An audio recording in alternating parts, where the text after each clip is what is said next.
सुप्रभात बच्चों। आप सबको और आपके परिवार को रमज़ान की मुबारकबाद। तो मैंने इससे पहले वाला जो लेक्चर था उसमें व्याकरण का पार्ट 3 शब्द विचार आपको पढ़ाया था। अब शब्द विचार का मैं भाग 2 आपको पढ़ा रही हूँ। तो पहले एक बार परिभाषा का रिवीजन कर लेते हैं। वर्णों के मेल से शब्दों की रचना होती है, परिभाषा आपको पता है। उसके बाद मैंने आपको शब्दों का वर्गीकरण बताया था कि शब्दों के वर्गीकरण में 5 भागों में बांटा था मैंने शब्दों को। इतिहास के आधार पर, रचना के आधार पर, प्रयोग के आधार पर, व्याकरणिक प्रकार के आधार पर और अर्थ के आधार पर। ठीक है, 5 भागों में मैंने बांटा था। उसमें से मैंने आपको 2 पढ़ा दिए थे। स्रोत या इतिहास के आधार पर समझा दिया था और रचना के आधार पर समझा दिया था। और उसमें मैंने स्रोत के आधार पर या इतिहास के आधार पर 5 प्रकार बताए थे शब्द विभाजन के। वो देखते हैं हम जरा।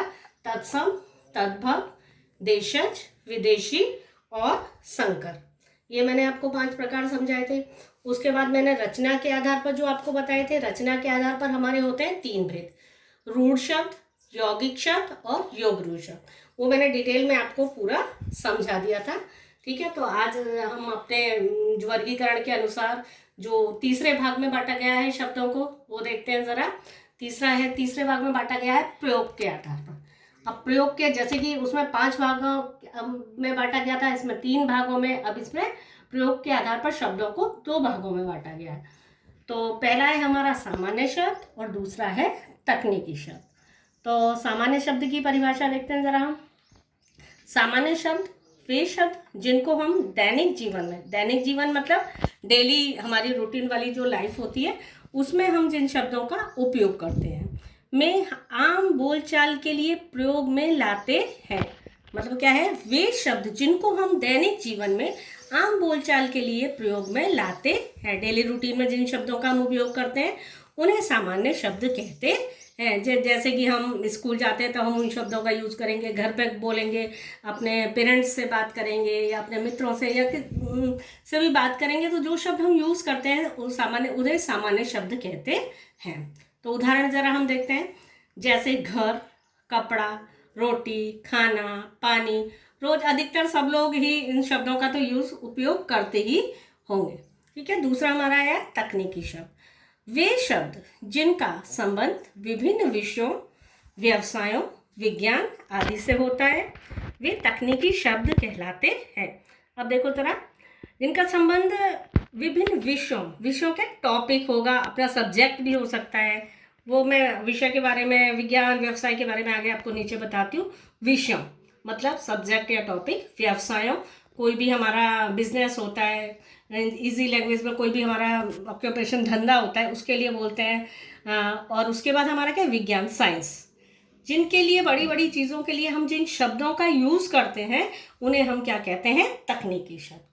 ठीक है, उसके वे तकनीकी शब्द कहलाते हैं। जैसे विषय, अब विषय में क्या क्या आ जाएगा हमारा टॉपिक में, संज्ञा, उदाहरण के लिए सर्वनाम, क्रिया, विशेषण, लिंग, वचन, ये सब किस में आ जाएंगे, विषय में। उसके बाद प्रशासन, एडमिन जो होता है उसको इंग्लिश में बोलते हैं प्रशासन को, उसमें शब्द आ जाएंगे हमारे थोड़े ऊंचे लेवल के शब्द होते हैं, जैसे कि हमारा सचिव, कनिष्ठ मीन्स होता है जूनियर, वरिष्ठ मीन्स होता है सीनियर।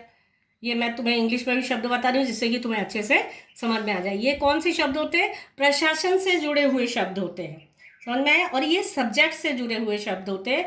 और अब मैं जो नीचे तुम्हें बताऊंगी वो साइंस से जुड़े हुए शब्द होते हैं, विज्ञान से जुड़े। ठीक है, रसायन, जैसे कि मैं बोलूँ केमिकल को क्या बोलेंगे, रसायन हिंदी में। कोशिका, सेल, CELL, सेल जो होता है, कोशिका हिंदी में बोलते हैं और सेल किस में बोलते हैं, इंग्लिश में बोलते हैं। जीव विज्ञान, बायोलॉजी सब्जेक्ट पढ़ते हो ना, बायो, उसको क्या बोलते हैं हिंदी में, जीव विज्ञान।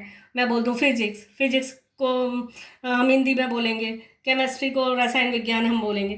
तो ऐसे ही हम, और जो हमारा फिजिक्स होता है उसको क्या बोलते हैं, भौतिक विज्ञान। तो ये क्या है, विज्ञान से जुड़े हुए शब्द होते हैं, विज्ञान से रिलेटेड, कि इंग्लिश में इनको क्या कहते हैं और हिंदी में क्या कहते हैं। उसके बाद हमारा ये प्रकार हो गए। उसके बाद हमारा आया व्याकरणिक प्रकार के आधार पर। अब कितने भागों में बांटा गया, 2 भागों में। यहाँ भी हमने 2 भागों में बांटा था, प्रयोग के आधार पर सामान्य और तकनीकी। उसके बाद अब हमारा व्याकरण प्रकार के आधार पर भी दो भागों में बांटा है, विकारी शब्द और अविकारी शब्द। पहले तो मैं आपको विकार का अर्थ बताती हूँ।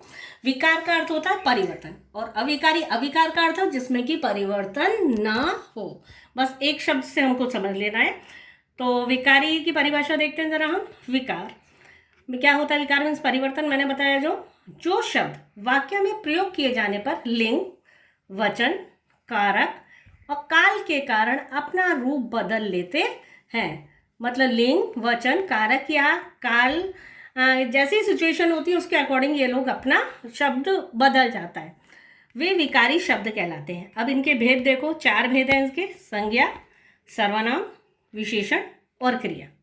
प्रयोग के आधार पर इनका रूप बदल जाता है। अब उदाहरण देखते हैं जरा हम। अब संज्ञा, अब मैंने बोला कि बच्चा रो रहा है, एक वचन में आया ये, ठीक है। अब मैंने बोला 2 जैसे बच्चे हैं, अब वो तो बहुवचन में आएगा, तो मैं बोलूँगी बच्चे रो रहे हैं, तो शब्दों में परिवर्तन आया। पहला वाला जो सेंटेंस था वो एक वचन था तो उसमें बच्चा आया, लेकिन अब ये कौन सा शब्द आया? 2 बच्चे हैं तो किस में आएगा? वो बहुवचन में। क्लियर? उसके बाद बच्चे ने खाना खाया, एक वचन में आ गया। बच्चा ने खाना नहीं कहेंगे, बच्चे ने खाना खाया कहेंगे। उसके बाद बच्चों ने खाना खाया, उसके अकॉर्डिंग भी शब्द बदल के आना। सर्वनाम, सर्वनाम क्या है? उसमें आएगा वह, वे, उनका। ये शब्द क्या है? सर्वनाम शब्द है। जैसे कि वह खाना खा रहा है, अब 4 लोग खाना खा रहे हैं तो उनके लिए हम क्या बोलेंगे? वे खाना खा रहे हैं, ठीक है। और अगर मैं एक के लिए बोलूँगी उसका खाना खत्म हो गया, एक के लिए, और मैं 2 लोग खा रहे हैं, 3 जने या और लोग ज़्यादा खा रहे हैं तो उनका खाना खत्म हो गया। तो किस में आया? शब्द में परिवर्तन आ गया। किसके कारण? लिंग, वचन, कारण, इनके कारण परिवर्तन आ गया, ठीक है। विशेषण, मोटा, मोटी, ऊंचा, ऊंची। जैसे कि अब लिंग के कारण मैं बोलूँ वह लड़का मोटा है। अब मैंने जब अगर लड़का है तो मैंने क्या शब्द यूज़ किया? मोटा। अगर लड़की होगी तो मैं क्या यूज़ करूँगी? मोटी। मैंने बोला आसमान ऊंचा है, आसमान के लिए मैंने ऊंचा यूज़ किया। दीवार ऊंची है, अब दीवार के लिए मैं ऊंचा यूज़ नहीं करूँगी, दीवार ऊंचा है नहीं कहूँगी, दीवार के लिए मैं क्या यूज़ करूँगी? ऊंची यूज़ करूँगी, ठीक है। क्रिया, आता है, आते हैं, आती है। क्रिया के अनुसार कार्य हो रहा है, यह लड़का आता है, वे आदमी आते हैं। तो क्या है? क्रिया के अनुसार जो परिवर्तन आ रहा है वो क्रिया के अनुसार आएगा, ठीक है। उसके बाद हमारा आया अविकारी शब्द। अविकारी शब्द में को मैंने 4 भागों में बांटा है: क्रिया विशेषण, संबंध बोधक, समुच्चय बोधक और विस्मयादि बोधक। अविकारी शब्द को, अब जरा अविकारी शब्द की परिभाषा देखते हैं जरा हम। इनके स्वरूप में प्रयोग के अनुसार कोई परिवर्तन नहीं आता। अब अविकारी और विकारी में अंतर समझो जरा। विकारी में मैंने क्या बोला था आपको? परिवर्तन आता है लिंग, वचन, कारक और काल के कारण, ठीक है। लेकिन अविकारी में परिवर्तन नहीं होता, ठीक है। तो दोनों के में जो परिभाषा के अकॉर्डिंग जो है अंतर स्पष्ट है। ये अपने मूल रूप में ही प्रयोग किए जाते हैं, जैसे ये शब्द हैं वैसे ही दूसरे वाक्य में भी प्रयोग होंगे। तो परिभाषा जैसे जिन शब्दों के रूप में लिंग, वचन, कारक, काल शब्द वही हैं जो मैंने यहाँ यूज किए थे।